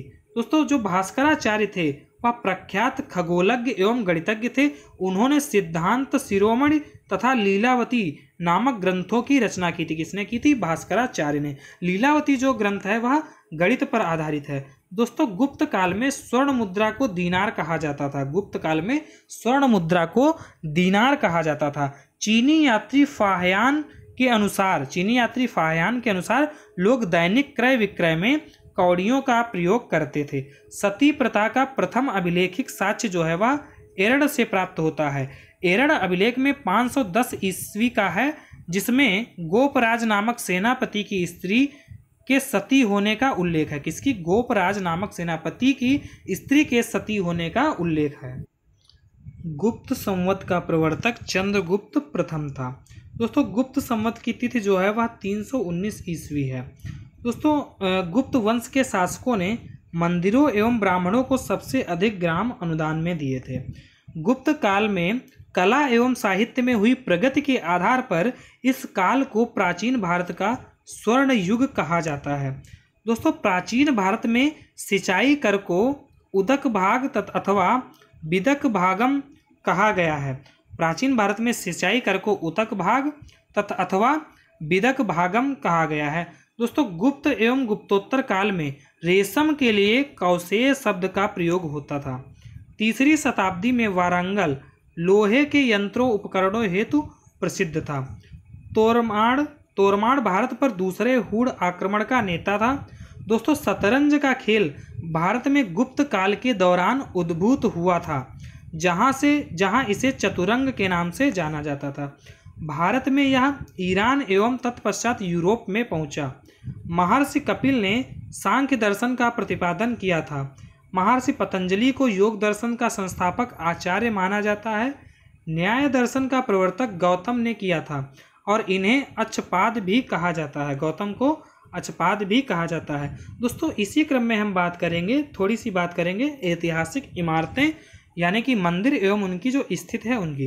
दोस्तों जैसा कि आप सभी जानते हैं, अजंता एवं एलोरा की जो गुफाएं हैं वह औरंगाबाद महाराष्ट्र में स्थित है। शांति निकेतन जो है वह वीरभूम पश्चिम बंगाल में स्थित है। एलिफेंटा की गुफाएं जो हैं वह मुंबई महाराष्ट्र में स्थित हैं। महाबलीपुरम मंदिर दोस्तों जो है वह मामल्लपुरम कांचीपुरम जो कि तमिलनाडु में स्थित है। दोस्तों सांची का स्तूप रायसेन मध्य प्रदेश में स्थित है। लिंगराज मंदिर भुवनेश्वर ओडिशा में स्थित है। सूर्य मंदिर जिसे हम काला पैगोडा भी कहते हैं कोणार्क ओडिशा में स्थित है। दक्षिणेश्वर काली मंदिर जो कि कोलकाता पश्चिम बंगाल में है।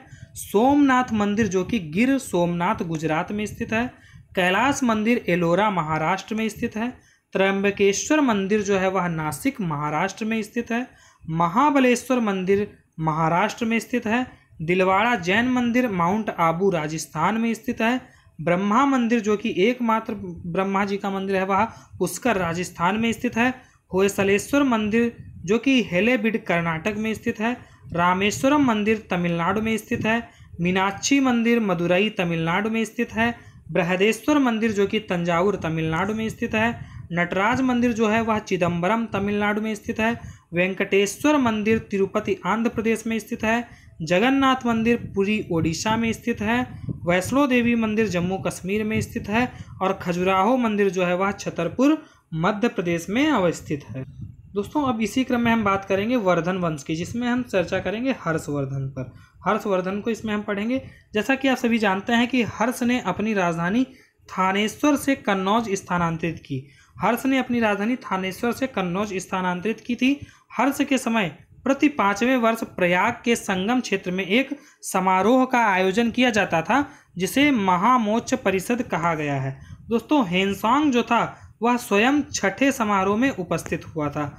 हर्षवर्धन के समय में सर्वप्रमुख घटना जो थी वह चीनी यात्री हेनसांग का भारत आगमन था, है ना। चीनी यात्री हेनसांग हर्षवर्धन के समय में भारत आया था। दोस्तों अपनी भारत यात्रा के ऊपर उसने एक ग्रंथ लिखा जिसे सीयूकी कहा जाता है। दोस्तों जो हेनसांग का जो यात्रा वृतांत था उसे सीयूकी नाम से जाना जाता है। इसने भीनमाल की भी यात्रा की थी। दोस्तों हेनसांग को यात्रियों का राजकुमार कहा जाता है। 637 ईस्वी में हेनसांग नालंदा विश्वविद्यालय गया और इस समय यहाँ के कुलपति जो थे वह आचार्य शीलभद्र थे। हेनसांग के अनुसार मथुरा उस समय सूती वस्त्रों के लिए प्रसिद्ध था, जबकि जो वाराणसी था वह रेशमी वस्त्रों के लिए प्रसिद्ध था। प्राचीन कालीन चीनी लेखकों ने भारत का उल्लेख जो है वह यीन तू तथा थियान तू नाम से किया है। भारत को यीन तू या थियान तू चीनी लेखकों ने कहा है। अब बात करते हैं दोस्तों हम राजपूत काल की। दोस्तों राजपूत काल जो है उसमें हम सबसे पहले बात करेंगे गुर्जर प्रतिहार वंश। गुर्जर प्रतिहार वंश की स्थापना नागभट्ट प्रथम ने की थी, जो कि 730 से 756 ईस्वी तक उसका जीवन काल था, है ना। राष्ट्रकूट वंश जो था, राष्ट्रकूट वंश की स्थापना 736 ईस्वी में दंत दुर्ग ने की थी। उसने मान्य खेट को अपनी राजधानी बनाया था। तो राष्ट्रकूटों की जो प्रारंभिक राजधानी थी वह क्या थी? मान्य खेट थी। दोस्तों दंत दुर्ग के संबंध में कहा जाता है कि उज्जैनी में उसने हिरण्यगर्भ महादान यज्ञ करवाया था। हिरण्यगर्भ यानी कि महादान यज्ञ करवाया था। दोस्तों जो राष्ट्रकूट राजा था राष्ट्रकूट राजा अमोघ वर्ष प्रथम का जन्म जो है वह 800 ईस्वी में नर्मदा नदी के किनारे श्री भावन नामक स्थान पर एक सैनिक छावनी में हुआ था। गुर्जर जाति का प्रथम उल्लेख पुलकेशिन द्वितीय के ऐहोल यानी कि कर्नाटक लेख से प्राप्त हुआ है। दोस्तों ऐहोल अभिलेख जो है वह बागलकोट कर्नाटक से प्राप्त हुआ है। यह संस्कृत काव्य में लिखा गया है। दोस्तों ऐहोल अभिलेख जो कि एक जैन कवि रवि कीर्ति द्वारा रचित है। नालंदा विश्वविद्यालय को यूनेस्को ने अपने विश्व धरोहर सूची में शामिल किया है। दोस्तों नालंदा विश्वविद्यालय बख्तियार खिलजी के अधीन जब तुर्क और मुस्लिम आक्रमणकारियों ने इसे 1193 ईस्वी में नष्ट कर दिया था। दोस्तों जो विक्रमशिला विश्वविद्यालय है, विक्रमशिला के प्राचीन बौद्ध विश्वविद्यालय की स्थापना जो है वह बंगाल के पाल वंशीय शासक धर्मपाल ने 770 से, जिनका जो जीवन काल था 810 ईस्वी के बीच इन्होंने की थी, है ना। मध्य प्रदेश के छतरपुर जिले में स्थित जो है खजुराहो में चंदेल राजाओं के द्वारा निर्मित मंदिर जो आज भी चंदेल स्थापत्य की उत्कृष्टता का बखान कर रहे हैं। दोस्तों खजुराहो के मंदिरों में कंदरिया महादेव मंदिर सर्वोत्तम है। यूनेस्को की विश्व धरोहर स्थल सूची में शामिल मध्य प्रदेश के कुछ ऐतिहासिक स्थलों में खजुराहो का मंदिर, भीमबेटका की गुफाएं और सांची का स्तूप शामिल है। मित्रों खजुराहो मध्य प्रदेश के छतरपुर जिले में स्थित है। साथियों दशावतार मंदिर जो है वह देवगढ़ ललितपुर में स्थित है। यह मंदिर जो है वह गुप्त कालीन है ना, गुप्त काल का एक मंदिर है। माउंट आबू के दिलवाड़ा जैन मंदिर जो कि संगमरमर के बने हैं और जिनका निर्माण गुजरात के चालुक्य यानी कि सोलंकी शासक भीमदेव प्रथम के सामंत, इनका जो सामंत था विमल शाह ने करवाया था। एलिफेंटा की प्रसिद्ध गुफा मंदिरों का निर्माण राष्ट्रकूट शासकों द्वारा कराया गया। एलिफेंटा के कुल 7 गुफाएं मिली हैं। एलिफेंटा से कुल 7 गुफाएं मिली हैं, जिसमें से 5 गुफा मंदिर प्राप्त हुए हैं, जिनमें हिंदू धर्म मुख्यतः शिव से संबंधित मूर्तियां हैं। साथ ही यहाँ 2 बौद्ध गुफाएं भी हैं। एलोरा का कैलाश मंदिर जो कि एक शैलकृत स्थापत्य का उदाहरण है। द्रविड़ शैली के विश्व प्रसिद्ध कैलाश मंदिर का निर्माण राष्ट्रकूट शासक कृष्ण प्रथम ने करवाया था। दोस्तों इसी क्रम में हम कुछ गुप्तकालीन मंदिर जो हैं उनकी बात कर लेते हैं, जैसे कि विष्णु मंदिर तिगवा मध्य प्रदेश में है। शिव मंदिर भूमरा मध्य प्रदेश में स्थित है। पार्वती मंदिर जो कि नचना कुठार मध्य प्रदेश में स्थित है। दशावतार मंदिर देवगढ़ उत्तर प्रदेश में स्थित है। शिव मंदिर खोह मध्य प्रदेश में स्थित है और भीतरगांव मंदिर कानपुर उत्तर प्रदेश में स्थित है। दोस्तों यह थे कुछ गुप्तकालीन प्रमुख मंदिर। दोस्तों इसी क्रम में हम बात करेंगे अजंता की गुफा संख्या जो 16 है। अजंता की गुफा नंबर 16 में उत्कीर्ण मरड़ासन राजकुमारी का चित्र एलोरा में प्रशंसनीय है। पुरी स्थित कोणार्क का विशाल सूर्य देव का मंदिर जो कि नरसिंह देव वर्मन प्रथम चोटगंग ने बनवाया था। कोणार्क के सूर्य मंदिर को काला पैगोडा यानी कि ब्लैक पैगोडा भी कहा जाता है। मोढेरा का सूर्य मंदिर गुजरात में स्थित है। इसका निर्माण सोलंकी वंश के राजा भीमदेव प्रथम द्वारा कराया गया था। लिंगराज मंदिर ओडिशा के भुवनेश्वर में स्थित है। इस मंदिर की जो शैली है वह नागर शैली है। जगन्नाथ मंदिर ओडिशा राज्य के पुरी जिले में स्थित है। यह मंदिर नागर शैली में बना है। अंकोर वाट मंदिर समूह का निर्माण कंपुचिया वर्तमान कंबोडिया के शासक सूर्यवर्मन द्वितीय द्वारा 12वीं शताब्दी के आरंभ में अपनी राजधानी यशोधरपुर जो कि वर्तमान में अंगकोर में कराया गया था। बोरोबुदुर का प्रख्यात स्तूप इंडोनेशिया के जावा द्वीप पर स्थित है। दोस्तों बोरोबुदुर जो है वह यूनेस्को द्वारा मान्य विश्व विरासत स्थल है। पांड्यों के राज्यकाल में द्रविड़ शैली मंदिरों का निर्माण हुआ। महाबलीपुरम में रथ मंदिरों का निर्माण पल्लव शासकों के द्वारा करवाया गया था। पल्लवकालीन मामल्य शैली में बने रथों का या एकात्मक मंदिरों में द्रौपदी रथ जो है वह सबसे छोटा है। दोस्तों संगम युग में दक्षिण भारत में पांड्य राजाओं के संरक्षण में 3 संगम आयोजित किए गए थे। जैसे कि प्रथम जो संगम है वह मदुरई में हुआ था और इसकी जो अध्यक्षता की थी वह अगस्त ऋषि ने की थी। द्वितीय संगम जो है वह कापाटपुरम यानी अलैवाई में हुआ था और इसकी भी अध्यक्षता अगस्त ऋषि तथा तोलकापियर ने की थी। दोस्तों तृतीय संगम जो है वह मदुरई में हुआ था और इसकी अध्यक्षता नकीरर ने की थी। मित्रों दक्षिण भारत के आर्यकरण का श्रेय जो है श्रेय महर्षि अगस्त को दिया जाता है। महर्षि अगस्त को तमिल साहित्य के जनक के रूप में भी जाना जाता है। शिल्पाधिकारम का लेखक जो है वह इलंगो अडिगल था। संगम साहित्य में केवल चोल चेर और एवं पांड्य राजाओं के उद्भव और विकास का विवरण प्राप्त होता है। कुरल जो है वह एक तमिल साहित्य का बाइबल तथा लघुवेद माना जाता है। कुरल जो है एक महत्वपूर्ण तमिल साहित्य है ना। इसे मुप्पाल भी कहा जाता है, कुरल को मुप्पाल भी कहा जाता है। तो अगर कुरल या मुप्पाल लिखा हो तो कंफ्यूज नहीं होना है, दोनों एक ही चीज़ें हैं। दोस्तों इनकी जो रचना है वह सुप्रसिद्ध कवि तिरुवल्लुवर ने की थी। कुरल या मुप्पाल की रचना तिरुवल्लुवर ने की थी। दोस्तों चोल स्थापत्य के उस उत्कृष्ट नमूने जो कि तंजौर के शैव मंदिर जो राजेश्वर है ना, जो राजेश्वर या बृहदीश्वर नाम से प्रसिद्ध हैं, इनका निर्माण जो है वह राज प्रथम के काल में हुआ था। चोलों की राजधानी तंजौर थी और इसके अतिरिक्त गंगैकोंड चोलपुरम भी चोलों की राजधानी बनी थी। संगम काल में चोलों की राजधानी उरैयूर थी। परांतक प्रथम ने मदुरा के पांड्य राजा को हराकर मदुरैकोंड उपाधि धारण की थी। किसने? परांतक प्रथम ने। दोस्तों कुलोत्तुंग प्रथम के समय में श्रीलंका के राजा विजय बाहु ने अपनी स्वतंत्रता घोषित की।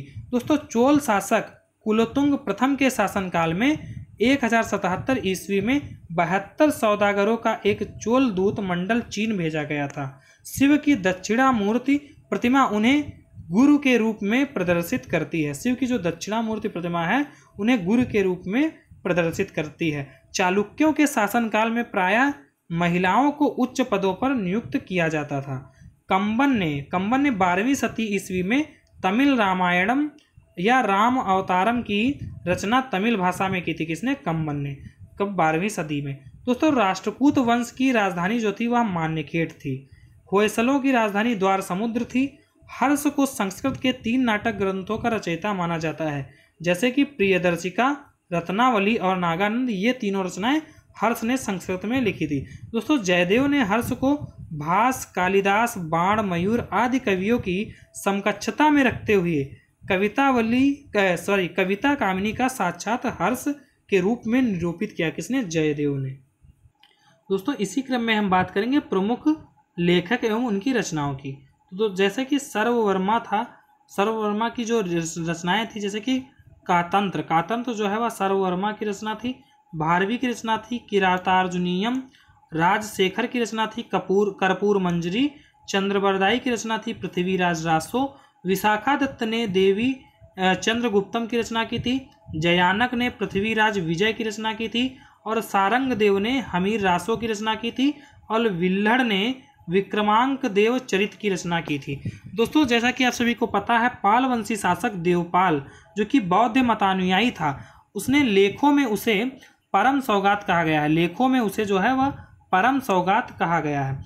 देवपाल ने जावा के शैलेंद्र वंशी शासक बालपुत्र देव के अनुरोध पर उसे नालंदा में एक बौद्ध विहार बनवाने के लिए 5 गांव दान में दिए थे। दोस्तों जेजाक भुक्ति जो कि बुंदेलखंड का प्राचीन नाम था। धर्मपाल ने विक्रमशिला तथा सोमपुरी पहाड़ यानी कि पहाड़पुर में प्रसिद्ध विहारों की स्थापना की थी। किसने? धर्मपाल ने। दोस्तों प्रतिहार वंश का महानतम शासक मिहिर भोज था। इसका शासनकाल 836 से 885 ईस्वी था। दोस्तों विज्ञानेश्वर, हिमाद्री एवं जीमूतवाहन है ना, जीमूतवाहन जो कि मध्यकालीन भारत के प्रसिद्ध विद्ववेत्ता थे।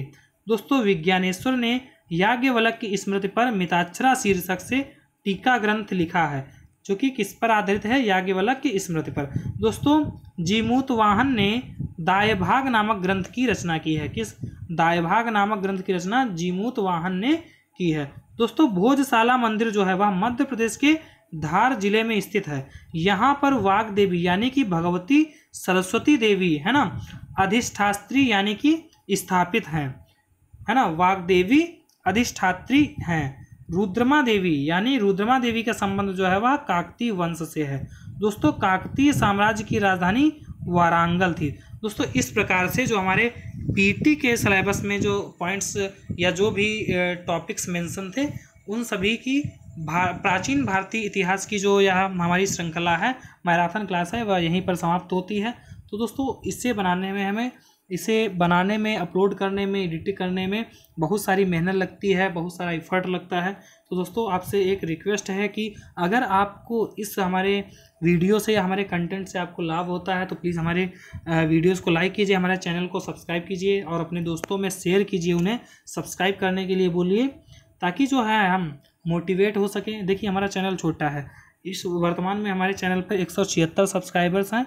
आप हमारे साथ जुड़ेंगे तो हमारे सब्सक्राइबर्स बढ़ेंगे, और अगर आपके साथ हम मेहनत कर रहे हैं, आपको लगता है, तो प्लीज़ हमारे वीडियोज़ को लाइक, शेयर और सब्सक्राइब जरूर कीजिए। धन्यवाद। जय हिंद।